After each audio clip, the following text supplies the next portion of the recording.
tanda kutip perlu baca koran cuma saya, tapi dia langganin saya yang masih kecil kelas 4 koran, dan setiap pagi disuruh baca koran. Itu berkali-kali. Nah, sehingga saya merasa gak usah banyak ngomong sebenarnya, kita gak usah maksa anak-anak kita kalau kita sendiri gak baca. Ya, kita larang anak kita merokok, tapi kamu gak boleh merokok ya. Bagaimana anak-anak bisa patuh pada kita kalau kita gak beli keluarga? Jadi gak usah terlalu banyak bicara, tapi keteladanan. Di rumah saya bikin perpustakaan, saya tiap hari, tiap malam baca. Otomatis anak-anak saya semua baca. Karena apalagi saya cerita, kamu udah baca nggak itu buku ini dan seterusnya. Jadi keteladanan, jadi saya setuju. Gak usah banyak bicara keteladanan, tapi juga siapkan bukunya, akses buku. Kalau memang kita nggak bisa beli, antarkan anak kita ke perpustakaan. Itu pentingnya saya hadir di sini, kok ada yang ada di sini, karena perpustakaan adalah salah satu sumber utama untuk mendapatkan bacaan-bacaan bermutu. Jadi kita dorong anak kita ke perpustakaan. Waktu saya menikah dengan istri saya bilang dia kan gajinya lebih gede waktu itu kan kemana-mana saya bekerja. Ini curhat. Nah, saya bilang nanti kalau kita menikah, yang lain-lain kita bisa diskusi, kamu bisa larang. Yang kamu nggak bisa larang adalah aku beli buku. Dan itu saya minta jatah setiap bulan buku, uang buku, dan saya beli buku. Saya bilang kalau kamu larang, sebelum kawin kita udah cerai. Jadi sampai hari ini ya, istri saya belum suka baca juga, jadi nggak ada masalah dalam hal ini. Jadi keteladanan saya pikir adalah yang utama. Sama itu, pustakawan itu menurut saya itu karir yang berkah.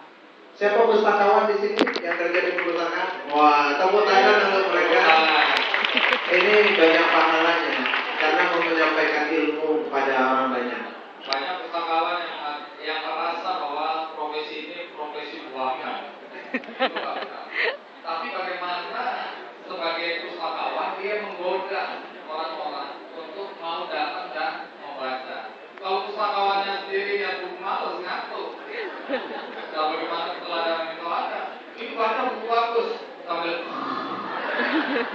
Baik, Pak Nawi mau bertanya untuk Ahmad Buadi. Terima kasih, Pak.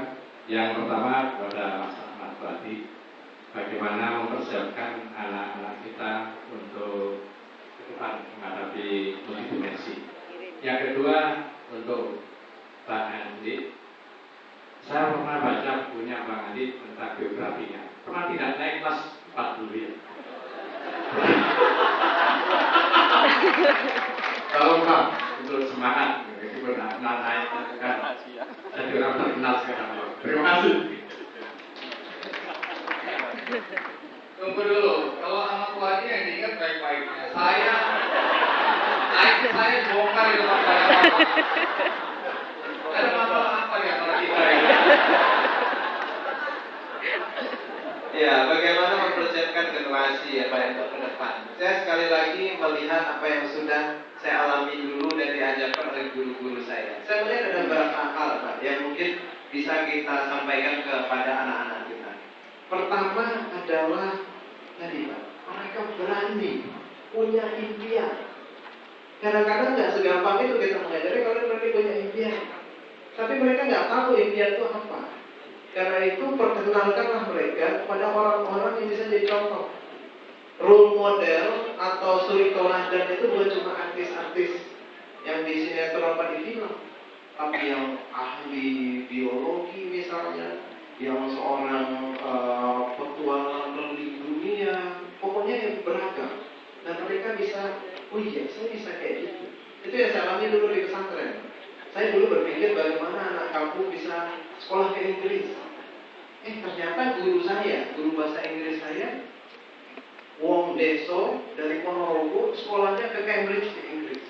Dan dia ngajar saya pikir, ini orang dari Ponorogo, dari Gontor, makannya masih makan nasi, minumnya masih minum air, kok bisa sampai di Inggris? Wah, saya salaman dulu sama dia gitu. Megang tangan orang seperti itu tuh, energinya jadi rasa gitu. Nanti kalau ada yang mau pegang tangan saya silakan.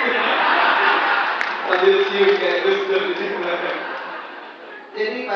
Dekatkan impian mereka dengan kenyataannya. Ada role model, ada contoh, ada buku, dan itu dekat sekali deh. Saya berpikir, oh kalau gitu saya bisa juga. Ada guru saya tamat dari Kairo, saya pikir, oh dia bisa, saya juga harus bisa. Saya waktu itu bercita-cita ke Australia, Pak, tapi nggak tahu caranya. Kebetulan di Gontor itu santrinya 3.000 orang, datang dari seluruh penjuru Indonesia. Tapi juga ada dari luar negeri, Pak. Ada dari Australia, Malaysia, Singapura, Suriname, dari Amerika, dari Rusia. Nah, saya waktu itu ingin ke Australia, gimana caranya? Saya nggak tahu caranya, tapi saya deketin aja dulu teman dari Australia. Saya deketin, pegang tangan, oh gini rasanya orang Australia. Coba tahu nanti saya nyampe juga. Jadi dekatkan dia dengan hal-hal yang berhubungan dengan impian. Kedua, lengkapi dia untuk menjadi manusia global yang merasa setara dengan seluruh dunia. Karena bumi ini sebetulnya katanya datar. The world is flat. Karena datar bisa dijalani ke ujung mana saja. Nah, saya diajarkan di pesantren itu. Kita warga global. Kita bisa kemana saja. Dunia ini untuk kita jalani. Ada kepercayaan diri seperti itu. Dan yang ketiga saya bilang kedisiplinan dan menjaga itu, Pak. Itu kuat sekali. Bahwa kalau berusaha bisa-bisa akan tercapai. Bapak ada dalam posisi ini pasti karena menjaga juga. Semua kita bisa jadi contoh. Iya, menarik. Ini verifikasi, ya, nggak naik kelas. Nyesel saya datang ke sini. Ya, memang kelas 4 saya nggak naik, sebenarnya kelas 3 nggak naik ya. Nggak naik karena kalau baca biografi saya, karena orang tua berbisa, ibu saya harus mencari nafkah, saya itu kelahiran.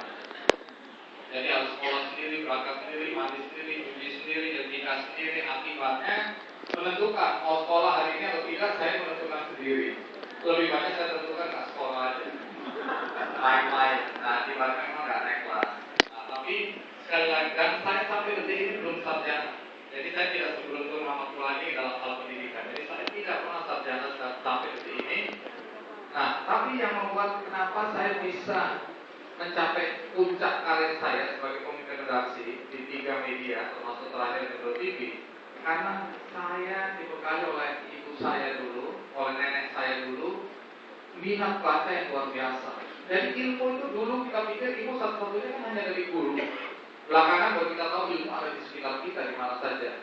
Guru salah satu. Nah, saya beruntung karena suka baca, jadi saya banyak sekali membaca. Bahkan pernah guru aljabar saya, guru aljabar ya, guru matematika saya itu nangis karena saya lebih pintar dari dia. Ini di STM, nggak bohong ini. Walaupun baca saya nggak meyakinkan, tapi lupa. Karena saya belajar lebih dulu dari dia. Jadi ketika dia menjelaskan, saya lebih dulu menjelaskan. Ketika dia berhenti, saya jelaskan ke dia harus menulis apa di papan. Dia kaget dan kemudian di belakang dia nangis dengan jangan lakukan itu lagi di depan murid-murid yang lain. Padahal saya excited, bersemangat sekali karena saya ngerti apa yang dia ceritakan di papan. Kenapa? Karena saya baca lebih dulu buku pelajarannya daripada dia. Nah, jadi di sini sebenarnya hal-hal yang membuat saya yakin bahwa buku itu luar biasa dampaknya. Sekarang bentuknya bisa macam-macam. Kemudian saya merasa harusnya banyak anak-anak generasi kita nggak boleh sama seperti saya yang kekurangan. Karena dulu saya nggak mampu sekolah dengan baik, ya, nggak mampu beli buku. Nah, apa yang saya lakukan? Pertama, ketika Andy lahir, saya bilang nggak, semua orang saya bagi-bagi buku gratis. Itu sebabnya sekarang kalau di kita ini bagi-bagi buku, gara-gara saya dulu mau beli buku aja nggak sanggup. Dendam. Nah, toh yang bayar Metro TV, bukan saya. Kedua, saya dan istri sama Ahmad Fulani juga belakangan kita bikin PAUD, ya, pendidikan anak usia dini. Saya juga punya TBM, sama baca masyarakat di kampus kampung preman.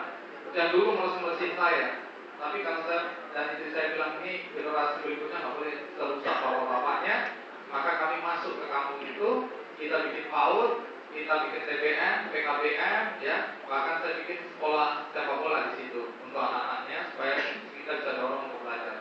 Jadi ada dendam yang kemudian sifatnya positif. Saya lakukan itu. Nah, taman bacaannya karena saya secara buta baca, saya juga di KND bagi-bagi buku, ya saya isi semua buku-buku ke anak dan semuanya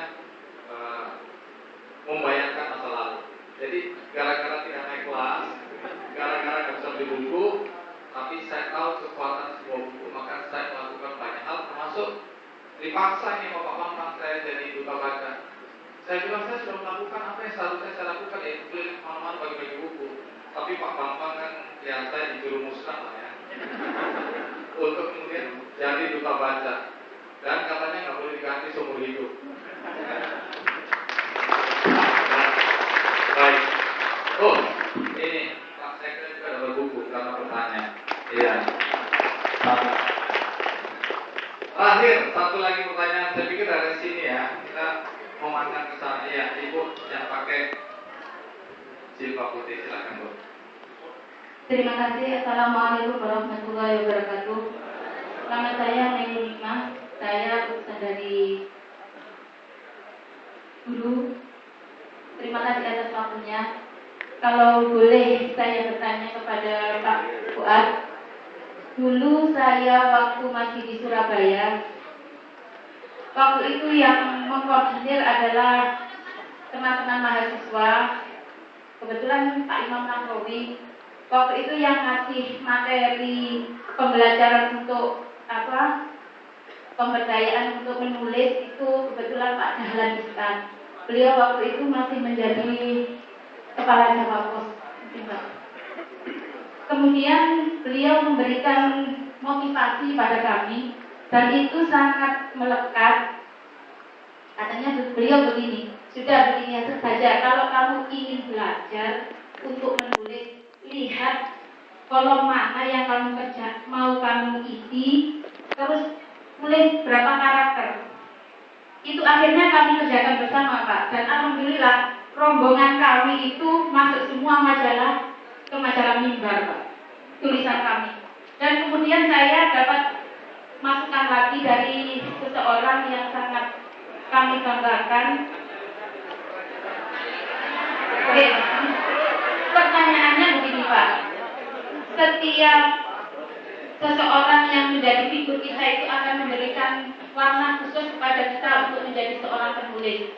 Kalau panjenengan misalnya bukan menjadi penulis di dalam sebuah majalah atau di dalam sebuah koran, melainkan menulis menjadi sebuah buku, alangkah baiknya agar kami yang suka menulis ini mendapatkan oleh-oleh. Kira-kira apa yang akan panjenengan berikan kepada kami untuk tips agar bisa menulis buku sehingga bisa jadi buku sebagus dan semeledak yang telah panjenengan tulis. Terima kasih. Wassalamualaikum warahmatullahi wabarakatuh. Iya, intinya tips bagaimana menulis sebagus dan sehebat dan semeledak buku. Ini bikin buku atau bikin bom itu tuh? Pakai meledak-meledak. Rupanya Probolinggo itu kalimat meledak itu sering ya. Ya, masalah meledak ini kita nggak pernah tahu ya, karena untuk bisa kemudian buku itu bestseller itu rumusnya tidak ada. Yang bisa kita lakukan adalah menulis sebaik mungkin, mudah-mudahan orang membaca banyak. Nah, tugas kita sebagai penulis menurut saya menulis sebaik mungkin. Ada 4 pertanyaan penting menurut saya untuk menulis bagus.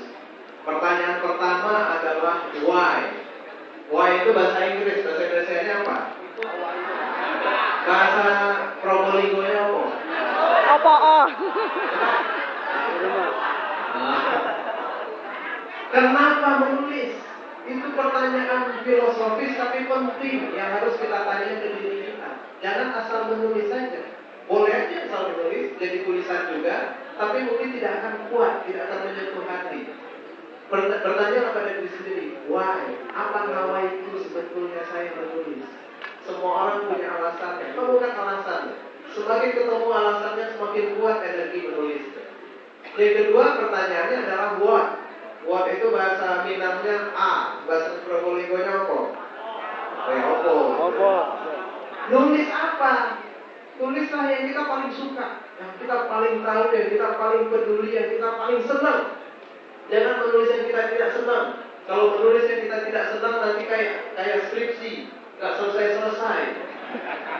Kenapa nggak selesai skripsi? Karena nggak senang. Yang senang itu judulnya kan judul Pak dosen yang nyuruh. Nah kalau menulis yang kita benar senang, benar peduli. Kalau bisa menulis dengan senang hati, supaya yang bacanya juga senang. Kalau nulis saja menderita, masa diharapkan orang lain akan senang baca? Menulis dari hati. Yang ketiga, how, bagaimana nulis? Nulis itu hanya punya dua cara menurut saya. Membacalah sebanyak-banyaknya dan menulislah sebanyak-banyaknya. Lakukan riset, jangan mengandalkan isi kepala aja. Andalkan juga pengamatan, wawancara, ngobrol, dan andalkan hati. Jadi menulis itu simpel sekali modalnya. Kira-kira menulis modalnya apa, Bapak dan Ibu? Pertama perlu apa kita? Setangkai pulpen. Kedua, secari kertas. Ketiga,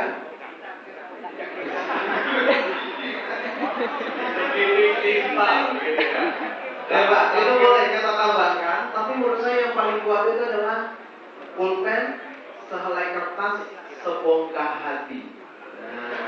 Kenapa? Hati. Menulislah dengan hati, itu yang menyentuh hati membaca. Kalau menulis dengan kepala aja mungkin masuk kepala orang, tapi hatinya nggak tersentuh. Kalau bisa nulislah dengan hati dan kepala. Dan yang terakhir, menurut saya yang penting adalah bertanya kapan atau when, kapan nulis. Ya menulislah hari ini. Di Probolinggo ini kalau setahun berapa hari? Di kampung saya 365 hari. Sama. Di sini saya lihat presidennya sama ya. Oh, sama. Iya. Probolinggo presidennya tetap Jokowi. Berarti setahun sama ya. 365 hari. Misalnya Bapak dan Ibu atau adik-adik pelajar di sini mulai hari ini nekat menulis satu hari satu halaman. Satu hari ini satu halaman, besok satu halaman, terus libur juga satu halaman. Tahun depan dapat berapa halaman? 365 halaman. Tebalnya sama dengan novel. 365 halaman setebal negeri 5 menara. Artinya setiap kita bisa menulis satu novel kalau mau. Asal nekat, tiap hari satu halaman. Wah, saya kalau sibuk urusannya segala macam, ya udah, nggak usah satu halaman, setengah halaman juga boleh. Dikali setahun ya masih 200 halaman. Dan saya curiga, khususnya dari adik-adik pelajar ya, kalau dikumpulin semua status ya, semua update, semua Twitter, semua line, Facebook, sehari itu bisa 1 halaman lebih. Di masa galau 10 halaman tuh biasanya. Jadi bisa.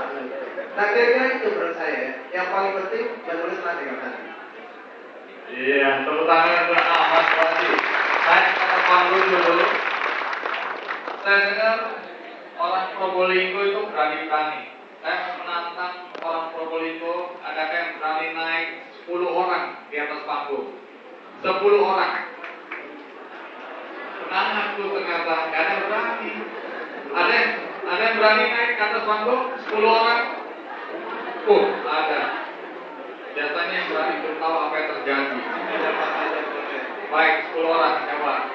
Yang berani naik ke atas panggung. 1, 2, 3, 4, 5, 6, 7, 8, 9, 10. Cuma 10? Oh iya, 11. Sudah? Gak ada yang berani lagi? Oh, ibu berani nih. Pasti udah putus asa. Baik. Sudah? Dimintanya 10 soalnya ya. Ternyata orang Probolinggo nggak bisa berhitung juga ya. 1, 2, 3, 4, 5, 6, 7, 8, 9, 10, 11, 12. Pertanyaannya, Ibu kenapa naik ke atas panggung? Tadi saya ingin tanya, hanya kesempatannya sudah terakhir. Mumpung saya dekat dengan Pak Endi ini, saya ingin bertanya secara langsung.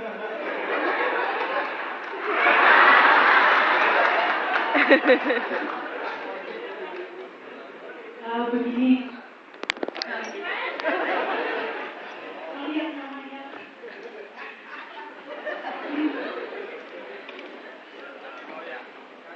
Andi S. Noya. Kalau tidak salah saya membaca, nama lengkapnya Andi Flores Noya. Dan tidak salah pula, Bapak ditunjuk menjadi Duta Baca Indonesia. Karena sudah meliputi semuanya. Bapak bersekolah di Malang. Masa kecilnya pernah, kalau tidak keliru, bersekolah di Malang. Lahirnya di Surabaya. kemudian SPM-nya di Jayapura, berarti berkeliling Indonesia. Namun di sini yang saya ingin tanyakan, apakah yang Bapak lakukan terkait dengan Bapak diangkat sebagai Duta Baca Indonesia?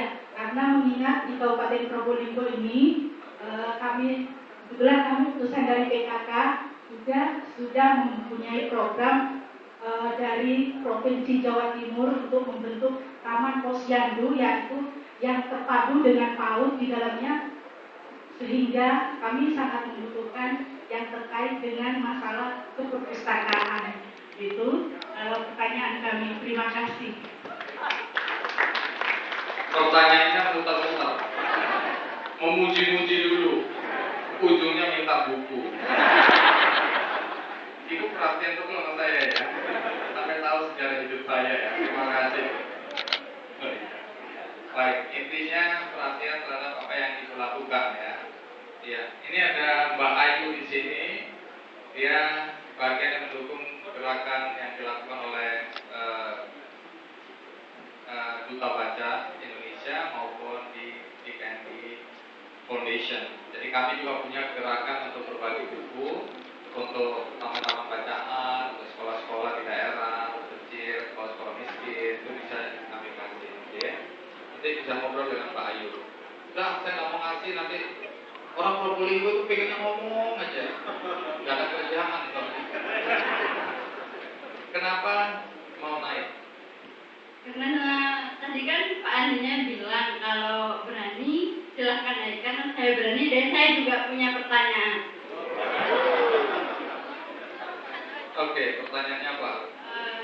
Gimana caranya membuang rasa malas untuk membaca itu Pak? Karena kan kebanyakan orang hanya lihat buku saja sudah malas, apalagi yang benar-benar caranya melepas rasa malas itu gimana? Buanglah rasa malas di tempat sampah. Oke. Sebenarnya kenapa kamu emang tahu kenapa disuruh naik ke atas ini?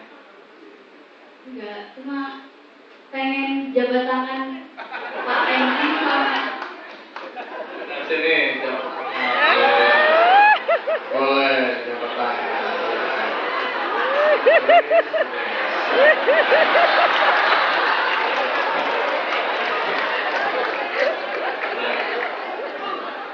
soalnya tadi bilang Pak Ahmad Suardi itu jabatin tangan para gurunya yang punya ilmu banyak, jadi siapa tahu dari Probolinggo memang hebat ya. Baru disampaikan langsung dilakukan, langsung praktek ya, langsung praktek. Nah, Ibu, kenapa kok nekat ikut maju? Baik, terima kasih. Jadi saya tadi maju karena satu, saya akan ketemu dengan orang-orang yang luar biasa. Hik dan Endi adalah acara yang selalu saya tonton. Itu. Yang kedua adalah saya jawab tantangan. Ya, mungkin saya tidak tahu apa yang nantinya akan saya terima, tetapi minimal saya sudah ketemu dengan orang-orang yang luar biasa. Iya, bukan orang-orang yang luar biasa, Bu. Kami ini orang-orang yang biasa di luar. Nah, terakhir, kenapa ikut-ikutan naik? Kenapa ikut-ikutan naik? Yang pertama tadi kan ada tantangan. Siapa yang berani maju, silakan maju. Karena saya orang Probolinggo, saya beranikan diri untuk maju. Itu saja. Dan yang kedua, ada lebih dekat dengan Mas Andi dan Bang Bukas seorang penulis. Terima kasih. Baik, itu kan karena belum tahu mau disuruh apa. Kalau sudah tahu baru nyesel. Baik, apakah orang Probolinggo itu kuat-kuat? Baik, kalau gitu kita mulai usaha 20 kali. Gak mau?